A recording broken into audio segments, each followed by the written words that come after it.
Welcome students and all the viewers on my YouTube channel Physics with Mohammad Arafat Khan. Subscribe के साथ start करते हैं। Subscribe कर दें और बेल आइकन को हिट कर दें और ऑल पर सेलेक्ट कर दें ताकि आपको मेरी नोटिफिकेशंस वीडियोस की मिल सकें। ओके, क्लास 11 को फाइनली हम लोग कंटिन्यू कर रहे हैं। थोड़ा सा एक गैप आ गया था बीच में, कुछ दिनों का गैप के बाद मैं अब ग्रेविटेशन वाले चैप्टर को कंटिन्यू कर रहा हूँ ताकि आपकी मतलब दिलों को सुकून मिल जाए कि हाँ भाई फाइनली सर ने एक लेक्चर अपलोड कर दिया क्लास 11 का। ठीक है, अच्छा, ग्रेविटेशन वाले चैप्टर में आज का जो हमारा टॉपिक है जिसको हम डिस्कस करने जा रहे हैं दैट इज वेटलेसनेस। और इसी वेटलेसनेस टॉपिक के अंदर हम लोगों को ये भी पता चल जाएगा कि रियल वेट क्या होता है और एपरेंट वेट क्या होता है। According to the title of the video का टाइटल क्या है, उसमें ये तो लिखा है मैंने रियल एंड एपरेंट वेट और साथ साथ आगे वेटलेसनेस लिखा हुआ है। तो वेटलेसनेस वाले टॉपिक में रियल और एपरेंट वेट का ही सारा खेल है। तो आपको यह पता होना चाहिए कि रियल वेट क्या होता है और एपरेंट वेट क्या होता है। ठीक है, अच्छा देखें, इस रियल और एपरेंट वेट के जरिए मैं स्टार्ट नहीं कर रहा। मैं आपको सबसे पहले ये बताऊंगा कि वेटलेसनेस को हम स्टार्ट कहां से करेंगे, इसके कुछ डेरिवेशंस करेंगे, कुछ केसेस को हम सॉल्व करेंगे और डेरिवेशंस करने के दौरान ही मैं आपको फौरन से बता दूंगा कि रियल वेट और एपरेंट वेट में क्या फर्क होता है। ठीक है, हो सकेगी तो मैं डेफिनेशन भी लिखवा दूंगा दोनों की। ठीक है, वरना आपको अच्छे से कॉन्सेप्ट क्लियर कर दूंगा इसी टॉपिक के दौरान कि रियल और एपरेंट वेट क्या होता है। चलें भाई, चलते हैं टॉपिक की तरफ। यहां पर बात आ रही है वेटलेसनेस की। भाई वेटलेसनेस का मतलब क्या होना चाहिए? वेटलेसनेस का मतलब होता है वेट का जीरो हो जाना, सिंपल सी बात है। और अगर मैं वेट की बात करूं तो हम लोगों को एक बात पता है कि जो रियल वेट की बात कर रहा हूं मैं, रियल वेट,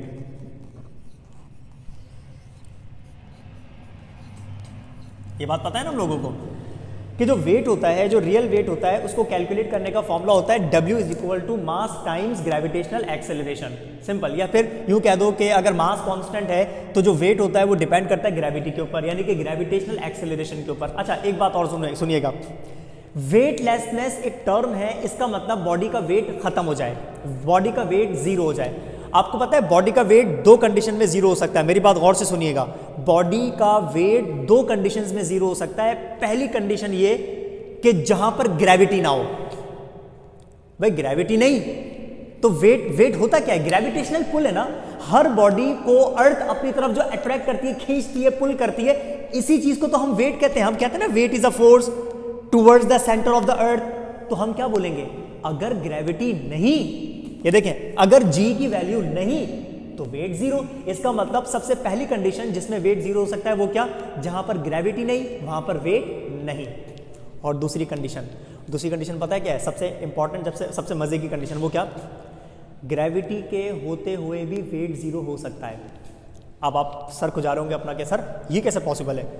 ग्रेविटी भी हो, मतलब ग्रेविटेशनल पुल भी हो और उसके बावजूद वेट जीरो हो सकता है। जी बिल्कुल, ग्रेविटी के होते हुए भी वेट जीरो हो सकता है। और इसी चीज को आज के टॉपिक में हम डिस्कस करने जा रहे हैं कि किसी भी बॉडी का वेट जो है वो जीरो कैसे हो सकता है in the presence of gravity. तो मेरी बात ध्यान में रखिएगा, दो कंडीशंस में वेट जीरो हो सकता है, ग्रेविटी जीरो तो वेट जीरो, और दूसरी कंडीशन क्या? ग्रेविटी हो तब भी वेट जीरो। और ये कैसे होता है इस चीज को मैं आपको बताने जा रहा हूं, इस चीज को मैं आपको समझाने जा रहा हूं, डिटेल में इसको हम एक्सप्लेन करने जा रहे हैं। ठीक है, अच्छा, इस वेटलेसनेस को सबर रखिएगा, हर एक चीज लिखवा दूंगा मैं आपको, इसकी डेफिनेशन लिखवा दूंगा, इसके हम डेरिवेशंस करेंगे। सबर से चलते हैं हम लोग, स्टेप बाय स्टेप चलते हैं ताकि आपको हर कॉन्सेप्ट क्लियर हो जाए। ठीक है ना। तो वेटलेसनेस को समझने के लिए हम यहां पर एक एग्जांपल लेते हैं जो आप लोगों के नोट्स में, जो आपके सिलेबस में अक्सर आपको मिलती है, और वो होती है लिफ्ट की एग्जाम्पल, है ना। अच्छा, मैं क्या पर यहां पर लिख देता हूं, देखें, in order to understand the concept of weightlessness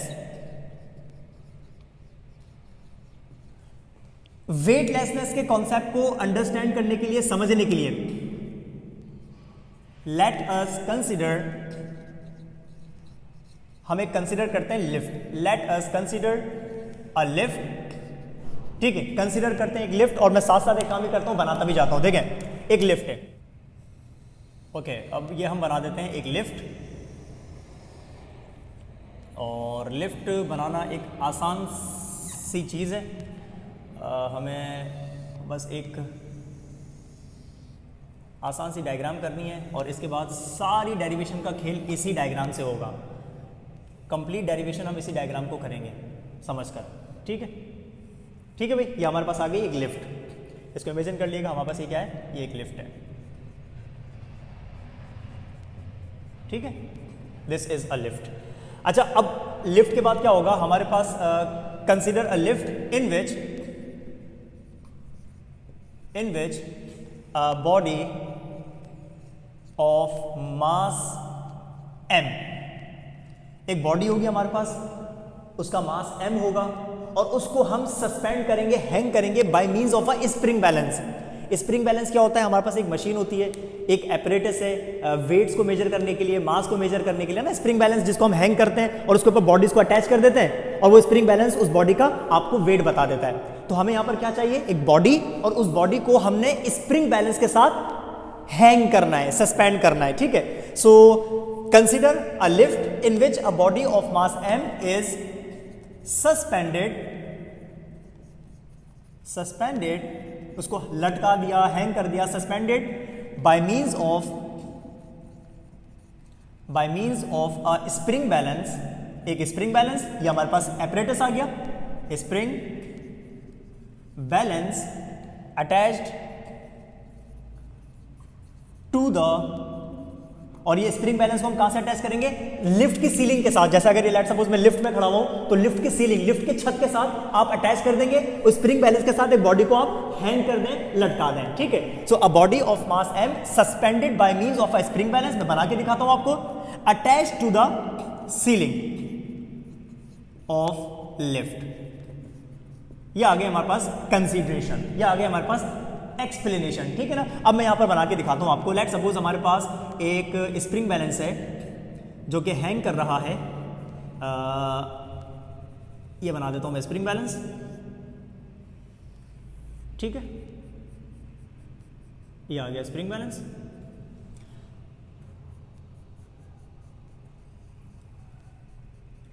okay, और स्प्रिंग बैलेंस की लेट सपोज मैं यहाँ पर इसकी कुछ नीडल्स बना देता हूँ, इसकी कुछ रीडिंग्स होती हैं, जाहिर सी बात है कुछ रीडिंग्स होंगी, ग्रेजुएटेड होता है, जाहिर सी बात है।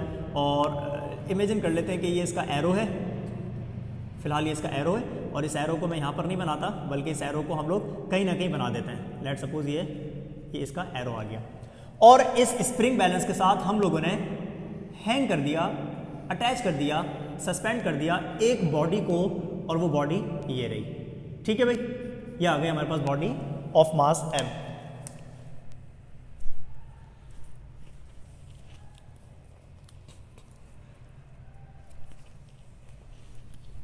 ठीक है, इस बॉडी को हम कह देंगे, इस बॉडी का मास है m। अब देखिए बहुत आसान सी बात है, अगर सेंटेंस को हम रीड करना चाहें तो हमारे पास क्या है, एक लिफ्ट है, ठीक है? उस लिफ्ट में क्या है, एक बॉडी है जिसका मास m है, उसको आपने हैंग कर दिया, सस्पेंड कर दिया bye means of a spring balance, ये रहा, और स्प्रिंग बैलेंस को आपने अटैच कर दिया उस लिफ्ट की छत के साथ, सीलिंग के साथ आपने उसको ज्वाइन कर दिया। अब ये जो स्प्रिंग बैलेंस है ये इस बॉडी के वेट को आपको बताएगा कि इस बॉडी का वेट है कितना, समझ रहे हैं? तो अगर ये लिफ्ट फिलहाल मूव नहीं कर रही, कुछ भी नहीं कर रही, लेट सपोज रुकी भी एक जगह पर, तो हम कहेंगे कि ये जो बॉडी हैंग कर रही है, इस बॉडी के ऊपर दो फोर्सेस लग रही हैं। ये मैं आपको बता चुका हूं पहले भी, कोई भी बॉडी अगर bye means of a string किसी भी रस्सी के साथ हैंग कर रही हो, मतलब सस्पेंड कर रही हो, तो उस बॉडी के ऊपर दो फोर्सेस लगती हैं। एक फोर्स लगती है उसका अपना वेट डाउनवर्ड, और एक लगती है टेंशन इन द स्ट्रिंग, ठीक है? मैं यहां पर बना के दिखाता हूं, ये देखें। Now there are two forces acting on the body. पहली फोर्स कहां की तरफ है, पहली फोर्स है डाउनवर्ड, ये इस बॉडी का अपना वेट है, मैं लिख देता हूं यहां पर, ये आ गया इस बॉडी का अपना वेट, और दूसरी फोर्स जो एक्ट कर रही है वो कर रही है अपवर्ड, और ये कौन है, ये है टेंशन इन द स्ट्रिंग। जिस स्ट्रिंग के साथ आपने इसको हैंग कर दिया उस स्ट्रिंग में क्या होगी, टेंशन। और आपको पता है ये टेंशन, गौर से सुनिएगा, ये टेंशन वही फोर्स है जो कि बैलेंस की तरफ जा रही है, स्प्रिंग बैलेंस की तरफ। इसका मतलब ये स्प्रिंग बैलेंस उतना ही रीडिंग आपको बताएगा जितना इस स्ट्रिंग में टेंशन होगी। यानी कि इस पूरे टॉपिक के अंदर, मेरी बात गौर से सुनिएगा, इस पूरे टॉपिक के अंदर जितने भी केसेस हम लोग करेंगे, सब के सब केसेस के अंदर हमारा फोकस इस टेंशन के ऊपर होगा। ये जो टेंशन है ये बेसिकली वही वेट होगा जो कि आपको स्प्रिंग बैलेंस बताएगा रीड करके, क्योंकि वो फोर्स जो कि स्प्रिंग बैलेंस की तरफ जा रही है वो है कौन, वो टेंशन है। समझ रहे हैं, जो कि इस रस्सी के अंदर, जो कि स्ट्रिंग के अंदर मौजूद है। समझ गई बात? इसका मतलब क्या हो गया, जितनी भी जो आगे डेरिवेशन करने जा रहे हैं उस डेरिवेशन में कंप्लीट फोकस हमारा किस पर होगा, इस टेंशन पर होगा। हम कह सकते हैं कि this T is basically the weight. ये स्प्रिंग बैलेंस उतनी ही रीडिंग बताएगा जितना टेंशन होगा। सिंपल सी बात है। अब एक काम ही करते हैं, इसके केसेस से स्टार्ट करते हैं। इसके हम 3 से 4 केसेस पढ़ते हैं। वो 3 से 4 केसेस क्या हम लोग डिस्कस करेंगे। सबसे पहले कि ये जो बॉडी है, ये जो लिफ्ट है, ये मूव नहीं कर रही, ये रेस्ट में है, या अगर मूव करेगी तो भले ऊपर जाए या नीचे जाए, लेकिन कैसे मूव करेगी, कांस्टेंट वेलोसिटी के साथ। बॉडी का रेस्ट में होना या बॉडी का मूव करना कांस्टेंट वेलोसिटी के साथ, इन दोनों बातों में एक चीज कॉमन है, वो क्या हो जाती है, नेट फोर्स जीरो हो जाती है ना, नेट फोर्स जीरो। अब मैं यहां पर हेडिंग डाल देता हूं केसेस की। केसेस स्टार्ट करते हैं हम लोग। ओके जनाब, सबसे पहला case number 1। Case number 1,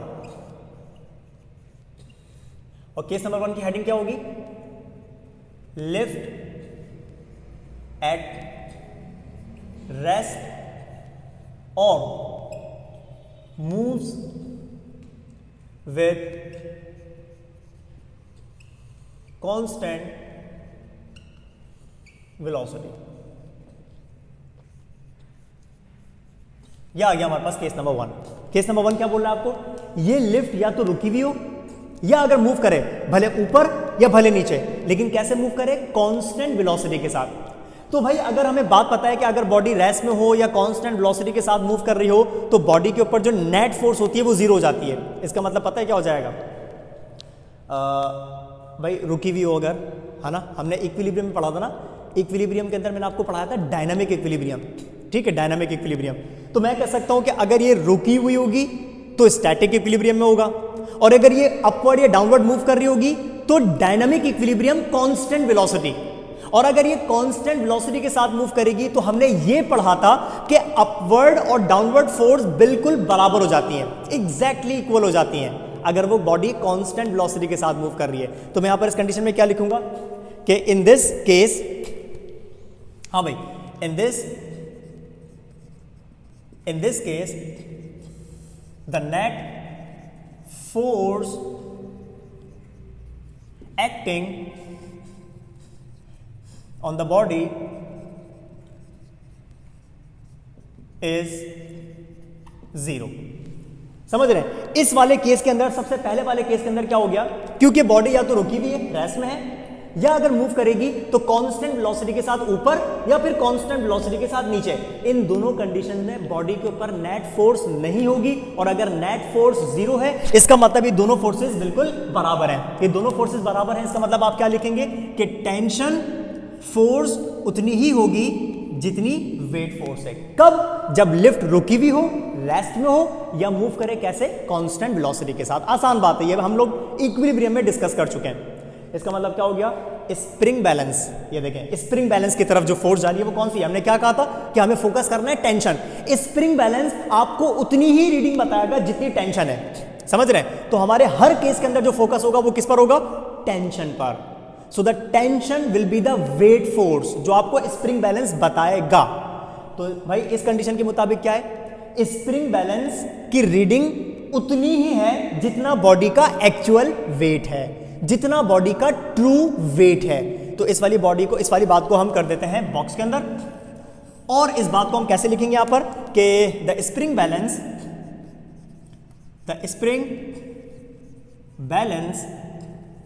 will read the actual और true weight of the body. ये हो गया पहला केस सॉल्व, और पहले केस के अंदर तो कोई बड़ी बात है ही नहीं। समझ रहे हैं? तो फर्स्ट केस के मुताबिक कि अगर बॉडी या तो रुकी हुई हो, बॉडी का मतलब क्या, वो बॉडी कहां पर है, लिफ्ट के अंदर है ना, तो अगर लिफ्ट रुकी हुई हो या कांस्टेंट वेलोसिटी के साथ अपवर्ड या डाउनवर्ड मूव करे तो इन दोनों कंडीशंस में स्प्रिंग बैलेंस बॉडी का उतना ही वेट बताएगा जो उसका एक्चुअल है, ठीक है, एक्चुअल या फिर ट्रू वेट है, समझ रहे हैं। तो ये तो हो गया फर्स्ट केस। अब चलते हैं सेकंड केस की तरफ।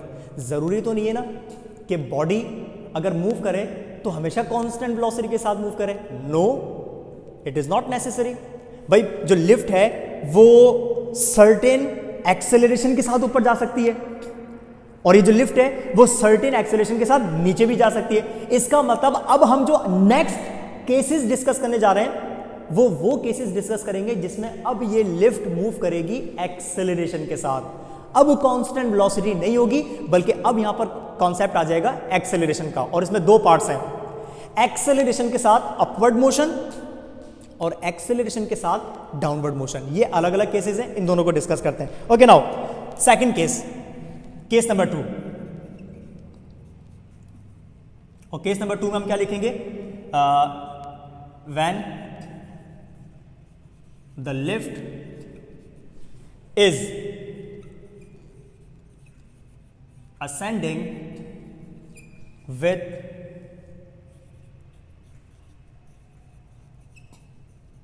constant acceleration। ascending का मतलब समझ जाएंगे ना आप? ascending का मतलब क्या? ऊपर जा रही है, ascending ऊपर जाना, यानी कि इस बार जो लिफ्ट है, जो एलिवेटर है, वो ऊपर जा रही है ascending with constant acceleration। इस बार कॉन्सेप्ट आ गया एक्सेलरेशन का। इस बार नेट फोर्स जीरो नहीं है, क्योंकि एक्सेलरेशन है तो नेट फोर्स जीरो नहीं हो सकती। तो यहां पर अब कॉन्सेप्ट आ जाएगा नेट फोर्स का। तो अब नेट फोर्स का कॉन्सेप्ट यहां पर लिखे हम, इन दिस कंडीशन या इन this case the net force acting on the body is, हाँ भाई नोट करो, ये रही बॉडी। अब आप ये देखिए कि ये बॉडी असेंडिंग ऊपर की तरफ जा रही है और कांस्टेंट एक्सेलरेशन के साथ ऊपर जा रही है। तो याद करें चैप्टर 3 के अंदर, चैप्टर मोशन के अंदर मैंने आपको एक टॉपिक पढ़ाया था जिसमें हमने पढ़ा था motion of bodies connected by a string over a pulley. उन केसेस के अंदर हमने यही पढ़ा था कि अगर बॉडी को आपने स्ट्रिंग के साथ कनेक्ट किया हुआ हो और अगर वो ऊपर जा रही हो या नीचे जा रही हो तो आप क्या करते हैं, आप वहां पर टोटल फोर्स का कॉन्सेप्ट लेकर आते हैं। और टोटल फोर्स फाइंड करने के लिए हम क्या करते हैं, ग्रेटर वाली फोर्स में से लेस फोर्स को माइनस करते हैं, सबट्रैक्ट करते हैं, जब ये दो फोर्सेस ऑपोजिट होती हैं, समझ रहे हैं। तो अब चेक करो, टेंशन अपवर्ड है और वेट डाउनवर्ड है, ठीक है। और अगर ये बॉडी ऊपर जा रही है असेंडिंग विथ कांस्टेंट एक्सेलरेशन, तो हम कहेंगे ऊपर वाली फोर्स ग्रेटर और नीचे वाली फोर्स लेस। तो मैं कहूंगा कि टेंशन फोर्स ग्रेटर हो जाएगी और वेट फोर्स लेस हो जाएगी। तो अब अगर हम यहां पर नेट फोर्स का कॉन्सेप्ट लेकर आए तो भाई नेट फोर्स का यहां पर कॉन्सेप्ट क्या बनना चाहिए? आप बोलेंगे the net force will be equal to, greater force में से आप माइनस कर दें लेस फोर्स को, पता ना, ये रिपीट हो गया वही वाला कॉन्सेप्ट। तो फिजिक्स में बेसिक कॉन्सेप्ट बार बार रिपीट होते हैं। तो अगर आपने एक दफा बेसिक्स को पढ़ लिया तो आपको जब वो दोबारा कॉन्सेप्ट रिपीट हो रहा होगा तो तंग नहीं करेगा, क्योंकि आपको पता होगा हाँ यार ये बात मुझे पता है। तो ये F कौन है? This is the net force. ये T कौन है? ये टेंशन, जिसके बारे में हम बात कर रहे हैं। जो सारी डेरिवेशन हम करेंगे वो इसके लिए करेंगे, क्योंकि स्प्रिंग बैलेंस जो आपको रीडिंग बताएगा वो यही बताएगा। टेंशन, जो टेंशन कहां की तरफ जा रही है, देखो स्प्रिंग की तरफ जा रही है। मैं यहां पर बना के दिखाऊं आपको, देखें ये टेंशन बेसिकली है तो यहां पर ना, ये देखें ये टेंशन है ना, टेंशन।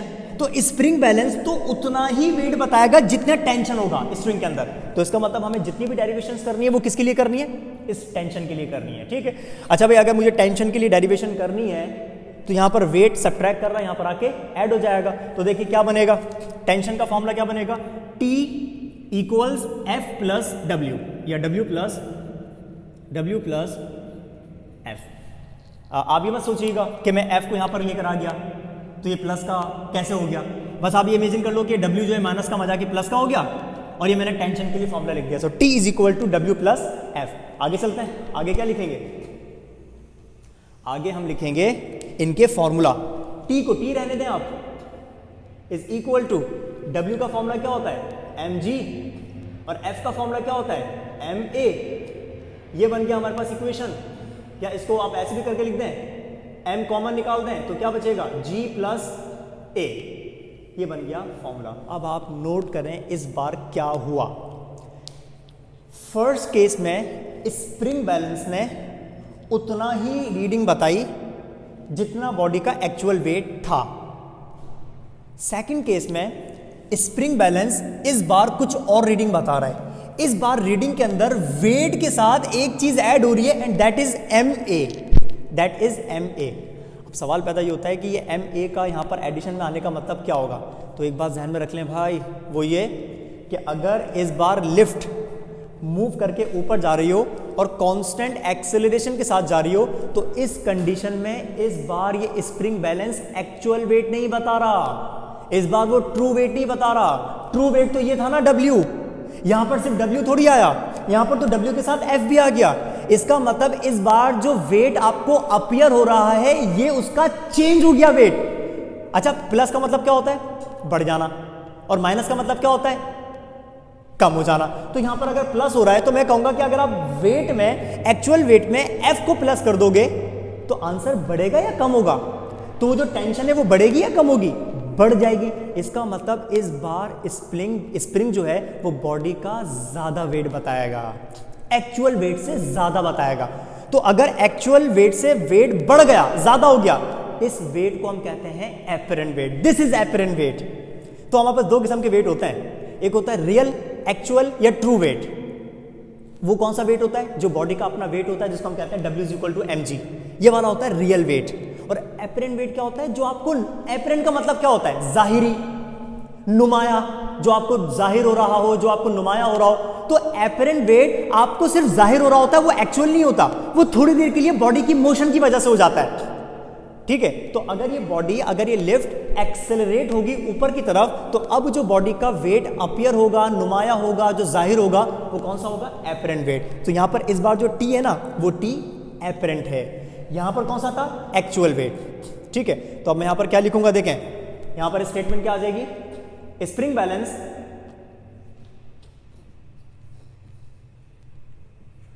बैलेंस विल रीड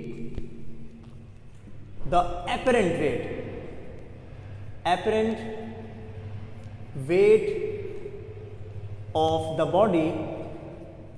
हाँ भाई, इस बार स्प्रिंग बैलेंस बॉडी का एक्चुअल वेट रीड नहीं कर रहा, इस बार वो उसका एपरेंट वेट आपको बता रहा है, क्योंकि वेट बढ़ चुका है, वेट के फैक्टर में फोर्स वाला फैक्टर ऐड हो चुका है। So now this is not the actual wait, this is not the actual weight, but this is now this time apparent weight. So the spring balance will read the apparent weight of the body which is, और which is के बाद आप लिखेंगे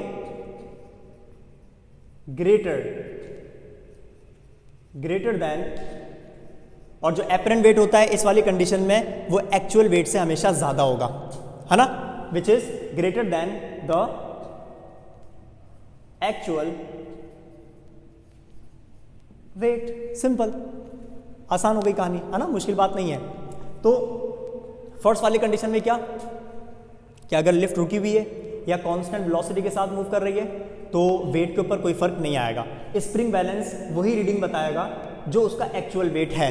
लेकिन अगर वही lift इस बार acceleration के साथ ऊपर जाना स्टार्ट कर जाए तो इस बार स्प्रिंग बैलेंस आपको जो रीडिंग बताएगा वो वेट में आप इस ma वाले फैक्टर को ऐड कर दें। इसका मतलब इस बार ये जो वेट है वो कौन सा वेट है, ये एपरेंट वेट है। तो यहाँ पर इस बात को मैं यहाँ पर हाईलाइट कर देता हूँ कि इस वाली कंडीशन में ये जो वेट है ये एपरेंट है, अब ये एक्चुअल नहीं है, एक्चुअल से बढ़ चुका है, और ये सिर्फ नुमाया हो रहा है, सिर्फ जाहिर है, ये एक्चुअल नहीं है। जब बॉडी रुकेगी तो वापस अपने रियल वेट पे आके रुक जाएगी।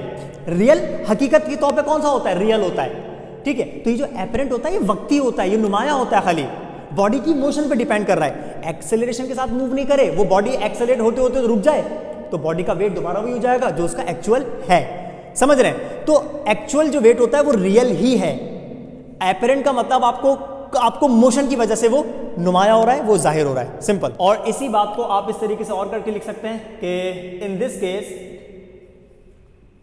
This case the body will feel heavier. Weight बढ़ चुका है तो बॉडी फील करेगी heavier. In this case the body will feel heavier.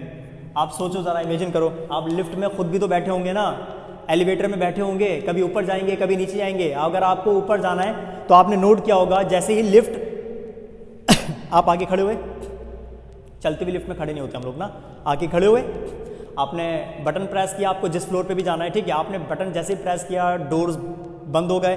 बंद होने के बाद जैसे ही वो लिफ्ट स्टार्ट होती है, उस थोड़ी देर के लिए आपको एकदम से फील होगा, कभी नोट करिएगा, आप भारीपन फील करेंगे। क्यों पता है? वो थोड़े से लम्हे के लिए आप ऊपर जाते वक्त एक्सेलरेट हुए, ऊपर जाते हुए आप एक्सेलरेट हुए। तो जब भी एक्सेलरेटेड ऊपर मूव करोगे तो आप हमेशा फील करोगे कि आप भारी हो गए हो, आपका वेट बढ़ गया है। पता है क्यों? क्योंकि अब आपका वेट कौन सा हो गया? एपरेंट वेट हो गया। तो एपरेंट वेट इस कंडीशन में याद रखिएगा हमेशा हमेशा बढ़ जाता है, इंक्रीज हो जाता है। तो bodies feel heavier in this condition. समझ रहे हैं? अब एक काम ही करते हैं एक्सेलरेशन के साथ ऊपर जाने वाला केस तो हमने पढ़ लिया, अब एक्सेलरेशन के साथ नीचे जाने वाले केस को डिस्कस करते हैं, ठीक है। और वो नीचे जाने वाला केस क्या होगा? मैं यहाँ पर हेडिंग डाल देता हूँ केस नंबर 3 की। Case number 3। अच्छा, इसमें इस बात को एक और लिख देते हैं हम, कैसे? एपरेंट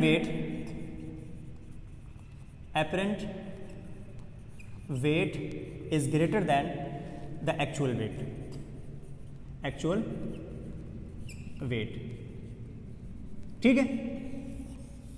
जो एपरेंट वेट इस कंडीशन में वो एक्चुअल वेट से ज्यादा होगा जब एक्सेलरेटेड अपवर्ड जाएंगे। चले भाई केस नंबर 3 को डिस्कस करते हैं। केस नंबर 3, और केस नंबर 3 जो हमारे पास होगा वो क्या होगा? When the lift is descending, इस बार नीचे की तरफ जाएगी। The lift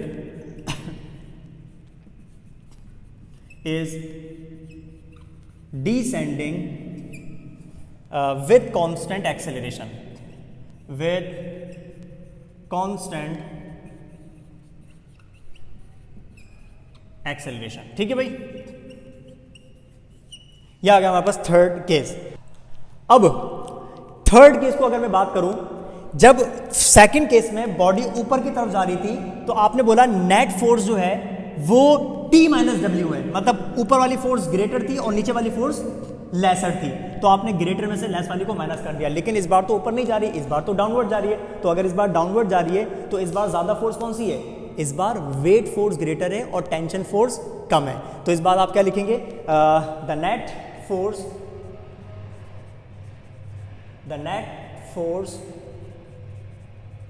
acting on the body is.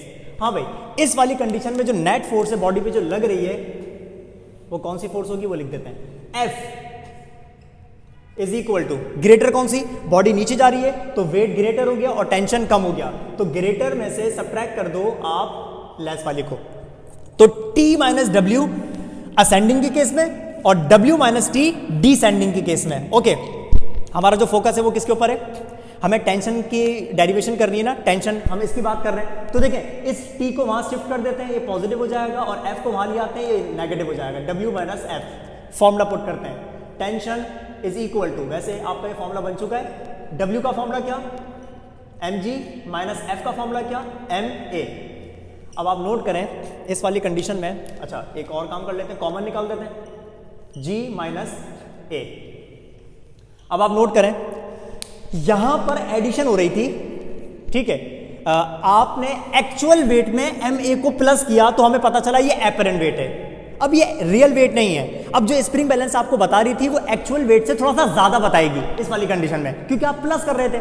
और यहां पर अब आप चेक करें माइनस कर रहे हैं, मतलब एक्चुअल वेट में से ma को माइनस किया जा रहा है। तो इस बार भी स्प्रिंग बैलेंस आपको एक्चुअल वेट नहीं बता रहा, बल्कि आपको एपरेंट, जो जाहिर हो रहा है, जो नुमाया हो रहा है, वो बता रहा है। समझ रहे हैं? तो एक्सेलरेशन के साथ ऊपर जाने से, एक्सेलरेशन के साथ नीचे जाने की वजह से जो बॉडी का वेट होता है उसको हम कहते हैं apparent wait. Repeating my words, note कर लें, मैं आपको एपरेंट वेट की डेफिनेशन बता रहा हूं। बॉडीज का एक्सेलरेशन के साथ अपवर्ड मूव करने की वजह से, डाउनवर्ड मूव करने की वजह से जो उनका वेट चेंज हो चुका होता है, उस चेंज होने वाले वेट को हम कहते हैं एपरेंट वेट। चेंज दो किस्म का होता है, बढ़ना या कम होना।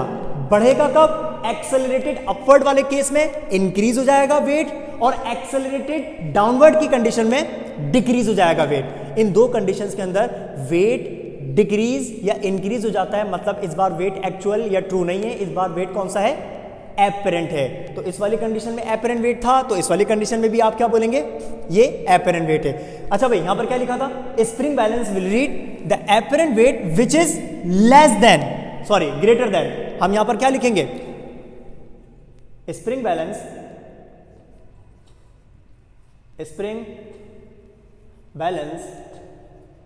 विल रीड,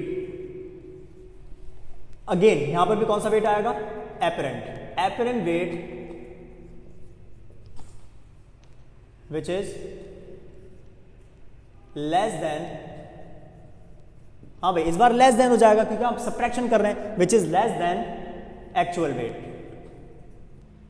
एक्चुअल वेट से कम हो जाएगा। और इसी तरीके से आप नोट करिएगा, जिस तरीके से मैंने आपको लिफ्ट की एग्जांपल दी थी ना, जब आप ऊपर जाते हैं तो आप थोड़ी देर के लिए, एक लम्हे के लिए आप फील करते हैं एकदम से भारीपन, ऊपर जा रहे हैं, क्योंकि आपका वेट उस लम्हे के लिए बढ़ जाता है। और इसी तरीके से अगर आप ऊपर से नीचे की तरफ लिफ्ट में जाएंगे ना, जैसे ही लिफ्ट स्टार्ट होती है नीचे जाने के लिए, आपको ऐसा फील होगा थोड़ी देर के लिए लाइटर, मतलब आप फील करेंगे यार मुझे हल्का सा फील हुआ थोड़ी देर के लिए, उसके बाद तो वो जो लिफ्ट है वो कांस्टेंट वेलोसिटी के साथ आ रही होती है, फिर नहीं करोगे, फिर तो ये वाला केस आ गया, कांस्टेंट वेलोसिटी के साथ लिफ्ट ऊपर जाए, लिफ्ट नीचे आए, फिर आपको कभी भी फील नहीं होगा, ना तो भारीपन ना हल्कापन। ये हैवियर और लाइटर आप सिर्फ और सिर्फ जब फील कर सकते हैं जब आप एक्सेलरेशन के साथ ऊपर जाएंगे और जब आप एक्सेलरेशन के साथ नीचे आएंगे, समझ रहे हैं। तो ऊपर जाते हुए आप फील करेंगे हैवियर एक्सेलरेशन के केस में, और नीचे आते हुए आप फील करेंगे लाइटर अगेन एक्सेलरेशन के केस के अंदर। तो मैं यहां पर क्या लिखूंगा, यहां पर क्या लिखा था, इन this case the body will feel heavier, यहां पर क्या आ जाएगा, the body will feel lighter, the body will feel lighter, हल्का फील करेगी, ठीक है, ये कंडीशन आ गई। तो यहां पर फील हैवियर को मैं हाईलाइट कर देता हूं और यहां पर मैं फील लाइटर को हाईलाइट कर देता हूं, अपवर्ड मोशन एक्सेलरेशन के साथ और डाउनवर्ड मोशन एक्सेलरेशन के साथ, ठीक है। ये वाली बात दोबारा यहां पर लिख दें, क्या लिखेंगे, एपरेंट वेट यहां पर ज्यादा था एक्चुअल वेट से, तो यहां पर हम क्या लिखेंगे, एपरेंट वेट जो है वो एक्चुअल वेट से कम हो चुका है। सो एपरेंट वेट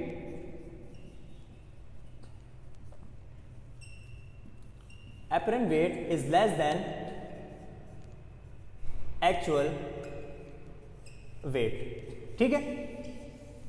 यह आ गया हमारा केस नंबर 3 कंप्लीट हो गया। अब हम चलते हैं केस नंबर 4 की तरफ। ओके, केस नंबर 4 की तरफ जाने के लिए मैं अब आपको यहां पर केस नंबर 4 की सबसे पहले हेडिंग बता दूं कि हमारे पास जो केस नंबर 4 है उसको हम कहेंगे क्या, केस नंबर 4। अच्छा, केस नंबर 4 सबसे ज़्यादा स्पेशल केस है, तो मैं यहाँ पर एक काम ही करता हूँ कि केस 4 नहीं लिखता, बल्कि यहाँ पर लिख देता हूँ स्पेशल केस, और ये मैं आपको थोड़ी देर में बताता हूँ कि हम इसको स्पेशल केस क्यों कहते हैं। देखिए भाई, स्पेशल केस,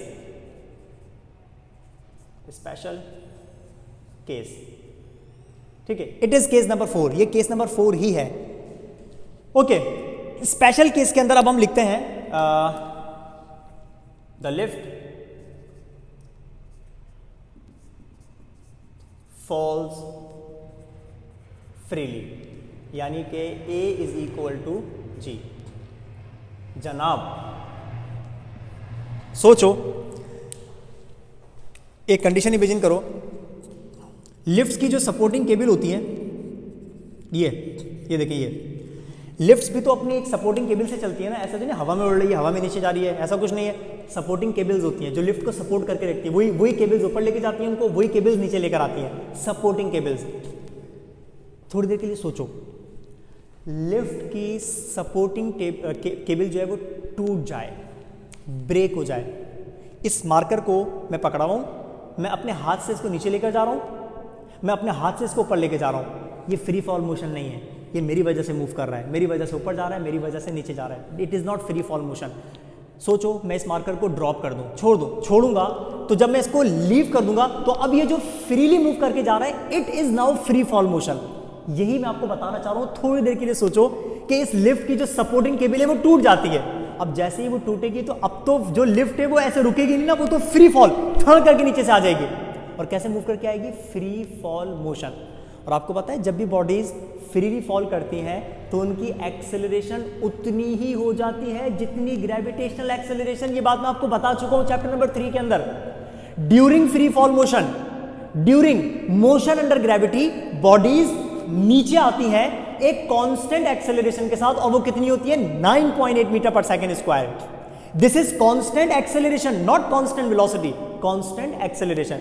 इसका मतलब पता है क्या हो गया, इस फोर्थ केस में अब जो एलिवेटर है, अब जो लिफ्ट है वो नीचे आ रही है कांस्टेंट एक्सेलरेशन के साथ ही आ रही है, लेकिन इस बार वो जो कांस्टेंट एक्सेलरेशन है वो एग्जैक्टली कितनी हो गई, g के बराबर हो गई 9.8। इस बार ये किसी 2 मीटर पर सेकेंड स्क्वायर के साथ या किसी 4 मीटर पर सेकेंड स्क्वायर के साथ नहीं आ रही, बल्कि ये under the action of gravity आ रही है, क्योंकि फ्री फॉल है, फ्री फॉल है, और फ्री फॉल मोशन के अंदर एक्सेलरेशन हमेशा कितनी हो जाती है 9.8 मीटर पर सेकेंड स्क्वायर। एक काम ही करते हैं, क्योंकि डिसेंडिंग का केस है ना, लिफ्ट कहाँ जाएगी, जब वो केबल टूट जाएगी तो डिसेंड करेगी ना, असेंड ऊपर तो नहीं जाएगी लिफ्ट, वहां पे केबल टूट गई ऊपर चली गई लिफ्ट, नहीं, नीचे जाएगी, फ्री फॉल करेगी, है ना। तो इसका मतलब केस ये वाला फॉलो करेंगे हम लोग, यानी कि फॉर्मूला यही वाला फॉलो करेंगे, क्योंकि डिसेंडिंग वाला केस तो यही है ना, ठीक है। तो अब एक काम ही करते हैं, यहां पर यही वाला फॉर्मूला यूज करते हैं। Now tension is equal to, formula क्या लिखा हुआ है, mg-a। फॉर्मूला सेम लगेगा क्योंकि कंडीशन दोनों की सेम है, descending with constant acceleration, descending with constant acceleration. फर्क कितना हो गया, यहां पर एक्सेलरेशन g के बराबर हो गई।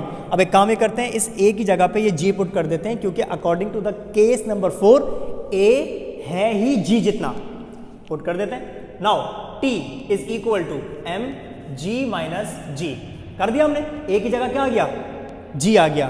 भाई g में से g सब्ट्रैक्ट कर दो, 0 को m से मल्टीप्लाई कर दो, 0। इसका मतलब जो फाइनल आंसर आ गया वो पता है कितना आ गया, वो आ गया 0।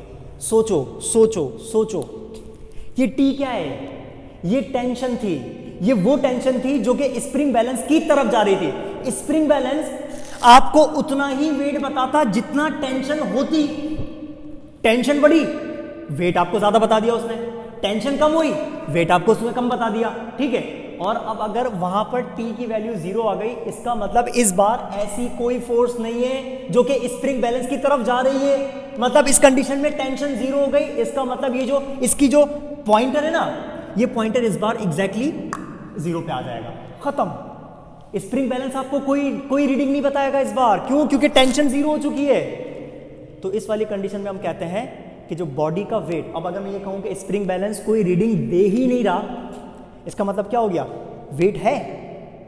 भाई अगर स्प्रिंग बैलेंस, जिससे आपने किसी बॉडी को हैंग किया हुआ हो, अगर स्प्रिंग बैलेंस का पॉइंटर आपको कोई रीडिंग दे ही नहीं रहा, वो बोला है 0, तो इसका मतलब वेट है, नहीं है वेट खत्म हो गया, वेट 0 हो गया। इसी कंडीशन को हम कहते हैं वेटलेसनेस। अब आप सोचो, मेरी वो बात स्टार्ट करो जब मैंने लेक्चर के स्टार्टिंग में कही थी कि वेट 2 कंडीशन में 0 हो सकता है, ग्रेविटी ना हो तो 0 और ग्रेविटी हो तब भी 0 हो सकता है। तो ये देखिए यहां पर ग्रेविटी है, यहां पर फ्री फॉल कर रहा है, मतलब ग्रेविटी है, ग्रेविटी के होने के बावजूद भी वेट 0 हो सकता है, और वो कंडीशन क्या कहलाती है, वेटलेसनेस इन फ्री फॉल।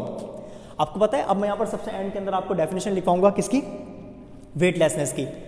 किसी को भी डिफाइन करना हो ना कि वेटलेसनेस क्या होता है, सुनो मेरी बात गौर से, उसको ये कहना, मैं डेफिनेशन यहां पर नहीं लिख रहा, नीचे आपको टाइटल में शो हो रही होगी डेफिनेशन, उसको देख लेना।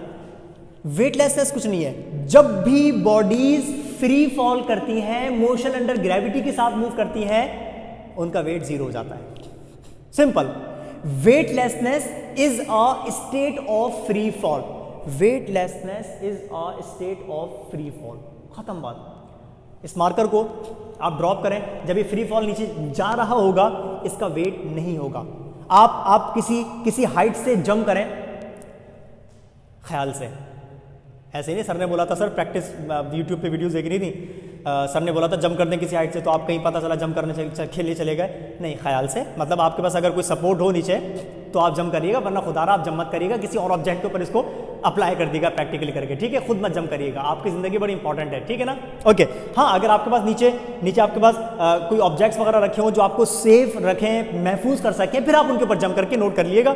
तो जब भी कोई ऑब्जेक्ट फ्री फॉल करता है, उसका वेट 0 हो जाता है, खत्म बात। समझ रहे हैं? सो डेफिनेशन आपको शो हो रही है, क्या लिखा हुआ है? Weightlessness is a state of free fall. ये बात ध्यान में रखनी है आपने।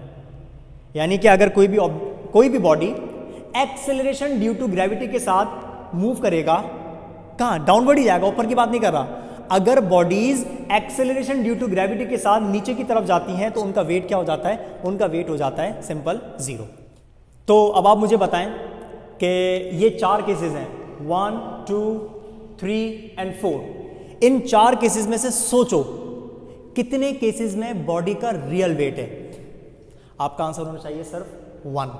सिर्फ और सिर्फ फर्स्ट केस ऐसा है जिसके अंदर बॉडी का एक्चुअल वेट है, जिसके अंदर बॉडी का ट्रू वेट है। और वो कितने केसेस हैं जिसमें बॉडी का एपरेंट वेट है? मतलब या तो बढ़ा हुआ वेट या कम हुआ वाला वेट, इंक्रीज्ड वेट या डिक्रीज वेट। इसको हम कहते हैं एपरेंट वेट। जो आपको नुमाया हो रहा हो, जो आपको जाहिर हो रहा हो, वो एक्चुअल नहीं होता। ठीक है, कुछ टाइम के लिए टेम्पररी आपको शो हो रहा होता है कि वेट या तो बढ़ गया या तो वेट कम हो गया। उस बढ़ने वाले कम होने वाले वेट को हम कहते हैं एपरेंट वेट। ठीक है, तो वो कितने केसेस हैं यहां पर जिसमें आपको बॉडी का वेट एपरेंट नजर आ रहा है? तो आप बोलेंगे sir 2 cases, case number 2 and case number 3। यहां पर एपरेंट वेट बढ़ गया, एक्सेलरेशन के साथ ऊपर जाएंगे तो एपरेंट वेट बढ़ जाता है, इंक्रीज। और अगर एक्सेलरेशन के साथ डाउनवर्ड जाते हैं तो apparent wait decrease. So apparent weight will be greater than the actual wait if a body is ascending with constant acceleration, and the apparent weight will be less than the actual weight if a body is descending with constant acceleration। और इन 4 cases में से वो कितने cases हैं या वो कितने case हैं जिसके अंदर बॉडी का कोई वेट नहीं है? तो आप बोलेंगे sir only 1 case, and that case is special case in which the lift and a body falls freely. जब भी लिफ्ट, कोई भी ऑब्जेक्ट फ्रीली फॉल करता है तो उस कंडीशन में बॉडी का वेट खत्म। उस कंडीशन में बॉडी का वेट अपीयर नहीं होता, तो आप बोलते हैं कि बॉडी का वेट 0 हो गया। इस कंडीशन को हम कहते हैं वेटलेसनेस। यानी कि weightlessness is a state of free fall. Weightlessness is a state of free fall. जब भी कोई बॉडी मोशन में ग्रेविटी करेगी, फ्री फॉल गिरेगी, तो उसका वेट उस कंडीशन में नहीं होता, 0 हो जाता है। ठीक है, तो इस वाले वेट को आप क्या बोलेंगे? क्या ये एपरेंट वेट है? क्या ये रियल वेट है? रियल वेट तो नहीं है ना, ये रियल वेट नहीं है। ये इसको आप कह सकते हो दिस इज एपरेंट वेट। ये एपरेंट वेट है, मतलब आपको अपीयर ये हो रहा है, नुमाया जाहिर ये हो रहा है कि वेट नहीं है, दिस इज एपरेंट, है ना? तो आप बोल सकते हैं कि दिस इज एपरेंट, ये रियल नहीं है। रियल तो एक्चुअल ये वाला है। सिर्फ W जो है ना, W is equal to mg, ये जो होता है इसको हम कहते हैं this is the real weight. और एपरेंट वेट जो आपको जाहिर हो रहा हो, दिख रहा हो कि यार ये वेट बढ़ गया या वेट डिक्रीज हो गया, उसको हम कहते हैं एपरेंट, अपीयर जो आपको हो रहा हो। तो उम्मीद करता हूं आपको रियल एपरेंट वेट के अंदर फर्क समझ आ गया होगा और आपको वेटलेसनेस समझ आ गया होगा कि वेटलेसनेस क्या होता है। वेटलेसनेस का कॉन्सेप्ट मत भूलिएगा, इसलिए कह रहा हूं क्योंकि हमारा जो नेक्स्ट टॉपिक है ना, वेटलेसनेस इन सैटेलाइट्स। ठीक है, उस वाले कॉन्सेप्ट में मैं आपकी जो वीडियो स्टार्ट करूंगा, वो वीडियो यहाँ से स्टार्ट करूंगा, मैं यहाँ से स्टार्ट करूंगा, समझ रहे? अच्छा, मैं एक काम ही करता हूँ, वेटलेसनेस की यहाँ पर डेफिनेशन लिख देता हूँ। यहाँ पर डेफिनेशन आप लिख देते हैं क्या? Weightlessness is a state of free fall. यहाँ पर जगह बची हुई है ना, इसको फिल कर देते हैं। Weightlessness is a state of free fall. यानी कि वेटलेसनेस एक स्टेट है, एक हालत है।